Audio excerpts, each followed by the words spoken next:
Our next topic is documentation. According to the director Steven Spielberg, people have forgotten how to tell a story. Stories no longer have a middle or an end.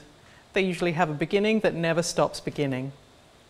It's the same with documentation, regardless of whether it refers to the dataset or the project itself. There should always be a concrete beginning, middle, and end. What did we aim to do? What did we actually do? And what did we achieve? Documenting accuracy, precision, and errors in data is essential if users are to be able to determine the quality of those data for their purposes. And good documentation should include a title, which should be descriptive, memorable, and if possible, unique. Dates are good to include in a dataset name as they allow you to track back versions. A narrative. This should describe the rationale for the creation of the dataset, and it should include general information about the scope of the dataset. For example, taxonomic coverage or geographical coverage.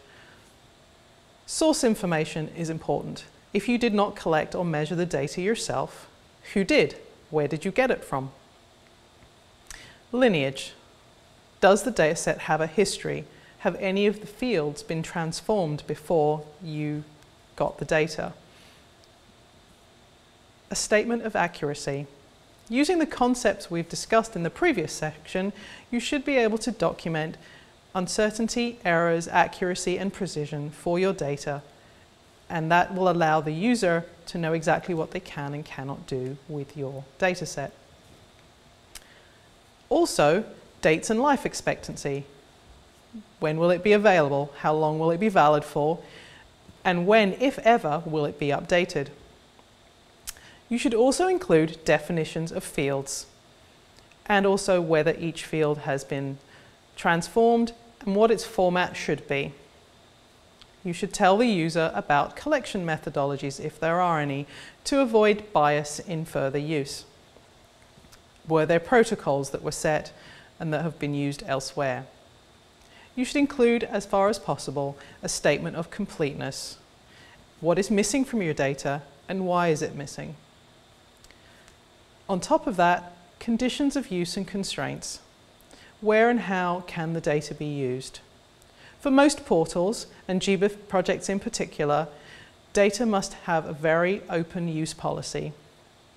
So understanding the requirements of data owners for their data will help you publish. Lastly, custodianship and contact information is important. You should always be able to track back the person or institution who own or are responsible for the data set. There should also, if possible, be a technical contact who can help you understand the publication process for the data set. To be precise, what we're talking about is metadata. And metadata is data about the data, not the numbers or measurements themselves. And it should be rich enough to allow the use and reuse by a third party without necessarily having to refer to the source.